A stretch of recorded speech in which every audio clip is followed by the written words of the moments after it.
உலகெங்கிலும் வாழும் எனது அருமை சிம்மராசி நேயர்களே, யாரும் சொல்லாத ரகசியம் அப்படிங்கிற கான்செப்டில் ஒவ்வொரு சிம்மராசி நேயர்களுக்கும் இரண்டாம் திருமணம் உண்டா அப்படிங்கிறதான் இந்த வீடியோவில் கான்செப்டு. முக்கியமாக ஒரு விஷயம் என்னென்னா, தனியாக வாழ பழகிக்காதீங்க. உங்களை சுற்றி உள்ள நிறைய பச்சோந்திகள் இருப்பாங்க. உங்களுக்கு தேவைக்கு தகுந்த மாதிரி உங்கள்கிட்ட பழகுவாங்க, உங்களை யூஸ் பண்ணிப்பாங்க. அதே மாதிரி ஒரு விஷயம் முடிந்த பிறகு உங்களை கலட்டி விட்டுருவாங்க. வாழ்க்கையில் நிறைய விதமான சோதனைகளை சந்தித்த உங்களுக்கு வாழ்க்கைகளை சாதனையாக மாற்ற நல்ல காலம் பிறந்து விட்டுருங்கிறத நம்புங்க. சிம்மராசி நேயர்களை இந்த வீடியோவை கவனமாக பாருங்கள். இரண்டாம் திருமணம் ஒவ்வொரு சிம்மராசி நேயர்களுக்கும் உண்டுன்னு சொல்லலை, இருக்கா அப்படிங்கிறத செக் பண்ணிக்கோங்க. யாருடைய குடும்பத்தையும் பிரிக்க வேண்டும் என்பதற்காக இந்த வீடியோ போடலைங்க. உங்களுக்கு ஒரு தெளிவு வேணும் அப்படிங்கிறதுக்காக தான். அதனால் இந்த சேனலை சப்ஸ்கிரைப் பண்ணி வச்சுக்கோங்க. ஜாதகம் பார்க்கணும் அப்படின்னா கமெண்ட்டில் தெரியப்படுத்துங்க. சிம்மராசி நண்பர்கள் எல்லாருமே பார்த்திங்கன்னா தவறான முடிவுகளை எடுத்துக்கொண்டு வாழ்க்கையை வேறு ஒரு நபருக்காக வாழ்ந்து கொண்டு இருக்கிறார்கள். அப்படின்னா அதை இன்றுடன் முடித்து விடுங்கள். ஏன்னா நீங்கள் இந்த சாக்ரிஃபை அப்படிங்கிறத அன்புக்காக பண்ணி, அன்புக்காக ஏங்கி, அன்புக்காக அசிங்கப்பட்டு, அன்புக்காக துரோகத்தை இழைத்து, பணத்தை கொடுத்து ஏமாந்து, வாழ்க்கையை ஏமாந்து, உங்கள் பெயர், குடும்பம், மரியாதை அனைத்தையும் இழந்து இப்படி ஒரு வாழ்க்கையை நீங்கள் வாழணுமா? 3 விதமாக கேள்விகள் குடும்பத்தில் உள்ள ஒவ்வொரு நபரும் உங்களை யூஸ் பண்ணி இருக்கிறாங்க. உங்களுடைய கஷ்டத்தை புரிஞ்சிக்கிறது கிடையாது. குடும்பத்தில் இருக்கிற ஒவ்வொரு நபருமே உங்களுடைய வலிகளையும் வேதனைகளையும் அதிகமாக்கி இருக்கிறார்களே தவிர உங்களுக்கு என்ன தேவைங்கிறது செய்கிறது கிடையாது. அட்லீஸ்ட் நீங்கள் அன்பு வைக்கிற நபரானு உங்கள் மேலே திருப்பி அன்பு வைக்கிறாரா அப்படின்னா அதுவுமே கிடையாது. அலட்சியம் என்கிற ஒரு வேர்டு இருக்குன்னா அதுக்கு ஈக்குவல் பார்த்தா சிம்மராசி நேயர்கள்னால் எல்லாருமே ரொம்ப அலட்சியமாக எடுத்துக்கிறாங்க. அவங்களுடைய முதுகுக்கு பின்னால் எவ்வளவு கத்திகளை சுமந்து வாழ்கிறார்கள்னு யாருக்குமே தெரியாது. ஒரு குடும்பத்தில் சிம்மராசிக்காரவங்க இருக்காங்க அப்படின்னா அந்த குடும்பத்தில் கெட்ட பெயர் வராமலும் உழைக்கிற ஒரு சொல் அந்த வீட்டில் இருக்குது அப்படின்னா அது யாருன்னு பார்த்தீங்கன்னா சிம்மராசிக்காரவங்க தான். சிம்மராசிக்காரவங்களா பிறக்கிறதே அறியாதுன்னு, ஆனால் இவங்க மகரத்தையும் மீனத்தையும் கல்யாணம் பண்ணிட்டு ரொம்ப கஷ்டப்படுவாங்க. நான் சிம்மராசிக்காரவங்க கிட்ட தெளிவாக சொல்கிற விஷயம் சொல்கிறேன். இந்த 3 பாயிண்ட்டு ரொம்ப கவனமாக தெரிஞ்சுக்கோங்க. இந்த 3 பாயிண்ட் உங்களுக்கு பொருந்ததுன்னா தயவு செஞ்சு வாழ்க்கையை சூஸ் பண்ணாதீங்க. விஷயம் காதலில் அதிகமாக தோல்வியுறதுக்கு யாருன்னு பார்த்தீங்கன்னா சிம்மராசிக்காரவங்க தான். திருமண வாழ்க்கைன்னு ஒன்று வாழ்ந்துட்டு தன்னுடைய பெற்றவங்களுக்காக அந்த திருமண வாழ்க்கையை சகித்து கொண்டு போகிறவங்க யாருன்னு பார்த்தீங்கன்னா சிம்மராசிக்காரவங்க தான். நண்பர்கள், உறவினர்கள், தாய் தந்தையர்கள் அதிகமாக துரோகத்தை யாருக்கு தெரியுமா கொடுத்துருக்குறாங்க? சிம்மராசிக்காரவங்களுக்கு தான். சிம்மராசிக்காரவங்க நல்லா சம்பாதிப்பாங்க, எல்லோருமே வச்சுப்பாங்க. சிம்மராசிக்காரவங்க சம்பாதிக்கலைன்னு வச்சுக்கோங்களே, யாருமே வச்சுக்க மாட்டாங்க. சிம்மராசிக்காரவங்களை எப்பொழுதுமே ஏதாவது ஒரு குறை சொல்லிக்கிட்டே இருப்பாங்க. சிம்மராசிக்காரவங்க நல்லது செஞ்சால் கூட பாராட்ட மாட்டாங்க. அந்த தன்னுடைய பெயர் அப்படிங்கிறது அதிகமாக களங்கத்தை உருவாக்குறவங்க யாருன்னு பார்த்தீங்கன்னா சிம்மராசிக்காரவங்களை சுற்றி உள்ளவங்க தான்.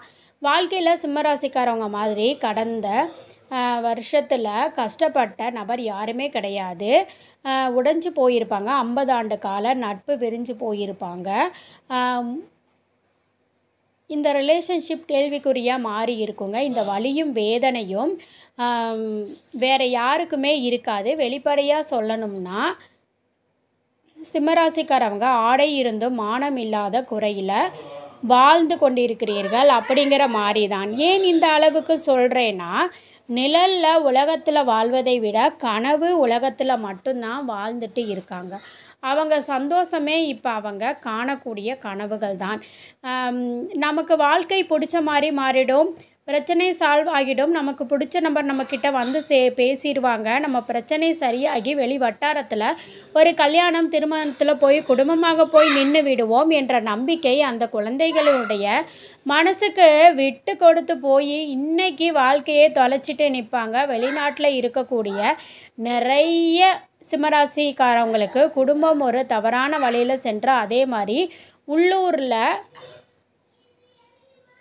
கணவனை பிரிந்து மனைவியை பிரிந்து வாழ்ந்து கொண்டிருக்கக்கூடிய சிம்மராசி காரவங்க ரொம்ப அதிகம் அன்பு இருந்தாலும் சேர முடியாது. சேர்ந்து இருக்கிறவங்க பார்த்தீங்க அப்படின்னா ஒரு நாள் இல்லைனாலும் ஒரு நாள் வாழ்க்கை தனக்கு பிடித்த மாதிரி மாறாதான்னு ஒரு ஏக்கம் இருக்குது பாருங்கள். அந்த வலி வேதனை ரொம்ப அதிகமாக அங்கே இருக்குது. ஒரு உடம்பு ஃபுல்லாக தையல் போட்டால் எந்த அளவுக்கு வலிக்குமோ அந்த அளவு, அதையும் தாண்டி வலியை வந்து ஒவ்வொரு நாளும் தூங்கும்போதும் விழிக்கும்போதும் நம்பிக்கை இல்லாமல் வாழ்கிறாங்க. நான் சொல்லக்கூடிய இந்த 3 விஷயங்கள் உங்களுக்கு கஷ்டமாக இருந்திருக்கலாம். ஆனால் இந்த 3 விஷயங்கள் கண்டிப்பாக இருந்தால் தான் சிம்மராசிக்காரவங்க இனிமேல் வாழ முடியும். முதல் விஷயம் நம்பிக்கை. சுற்றி உள்ளவங்க சிம்மராசிக்காரவங்க மேலே நம்பிக்கை வைக்கணும். சிம்மராசிக்காரவங்க வைக்கிற அன்பை புரிஞ்சுக்கணும், திருப்பி அன்பை கொடுக்கணும். 3வது முக்கியமான விஷயம் என்ன தெரியுமா? சிம்மராசிக்காரவங்களை அலட்சியப்படுத்தக்கூடாது. இந்த 3ம் எல்லா சிம்மராசிக்காரவங்களும் அடுத்த மற்ற ராசிக்கு இந்த வீடியோவை ஷேர் பண்ணுங்கள். உங்களுடைய வலி வேதனைகள் அட்லீஸ்ட் அவங்க இதை பார்த்து எதுக்காக வாழ்கிறீங்க, நீங்கள் என்னமோ உங்களுடைய சுய கௌரவத்துக்காகவும் உங்களுடைய பெருமை பித்துக்காகவும் வாழ்கிறது கிடையாது. உங்களுடைய சுற்றி உள்ளவங்களை காப்பாற்றுறதுக்காகவும். உங்கள் ஏடிஎம் நீங்கள் யூஸ் பண்ணுறீங்களோ இல்லையோ அடுத்தவங்க யூஸ் பண்ணுறாங்க. உங்கள் அன்பை அடுத்தவங்க ஸ்க்ராட்ச் பண்ணுறாங்க. உங்கள் வாழ்க்கையை அடுத்தவர்கள் விளையாடுறாங்க. உங்களுக்கு உண்டான வாழ்க்கையை நீங்கள் விளையாடுறதே கிடையாது. அதான் உண்மை. உங்களுக்கான காலமும் நேரமும் உங்களுக்காக செலவிட்டதே கிடையாது. நிறைய பேருக்கு ட்ராவலே வாழ்க்கை போகுதுங்க. நிறைய பேர் என்ன முடிவு எடுக்கிறதுனே தெரியாமல் குழம்பி போயிடுறாங்க. ஒவ்வொரு நாளும் என்ன சொல்கிறதுங்கிறதே அவங்களுக்கு பெரிய சாதனையாக இருக்குது. இப்பேற்பட்ட உங்களுக்கு இந்த 3 விஷயங்கள் ஃபஸ்ட்டு செக் பண்ணிக்கோங்க. முதல் விஷயம் பார்த்திங்கன்னா, உங்களுடைய ஜாதகத்தில் 7ஆம் இடம் அப்படின்னு சொல்லக்கூடிய களத்திர ஸ்தானத்தில் கேது பகவான் இருக்கார். குடும்பத்தில் பாருங்கள், இந்த கேது இருந்தால் திருமண வாழ்க்கையை சூஸ் பண்ணுற ரொம்ப முக்கியம். அதே மாதிரி உங்களுடைய 4ஆம் வீடுங்கிற சுகஸ்தானத்தில் சுக்கிரன் கேதுவும் சேர்ந்து இருக்கக்கூடாது. 7ஆம் வீட்லையும் சுக்கிரன் கேதுவும் சேர்ந்திருக்க செவ்வாயினுடைய பார்வை கிடைச்சிடக்கூடாது. அதே மாதிரி உங்களுடைய 8ஆம் வீட்டில் சுக்கிரன் கேது செவ்வாய் 3 பேரும் சேர்ந்து இருக்கக்கூடாது. இப்படி 3ம் சேர்ந்து இருக்கிற பட்சத்தில் கண்டிப்பாக 2ஆம் வீடும் அப்படிங்கிற நோக்கி போகலாம். அதே மாதிரி உங்கள் ஜாதகத்தில் லக்னத்தில் குரு இருந்து சுக்கிரனும் சேர்ந்து இருக்கும் பட்சத்தில் வாழ்க்கை பிரிந்து மட்டும் இருக்கிற மாதிரி இருக்கும். பிரிஞ்சு இருக்கிற மாதிரி மட்டும் இருக்கும், சேர மாட்டீங்க. உங்களுடைய ஜாதகத்தில் 11ஆம் இடத்துல சுக்கிரன் கேது இருந்தால் கண்டிப்பாக 2வது மேரேஜ் அப்படிங்கிறது உண்டு. உங்களுடைய 11ஆம் வீட்டில் செவ்வாய் சுக்கிரன் குரு 3 பேரும் சேர்ந்திருந்தால் சன்னியாசி வாழ்க்கையை சொல்லுவாங்க. அதே மாதிரி இவங்களுடைய வீட்டில் சுக்கிரன் செவ்வாய்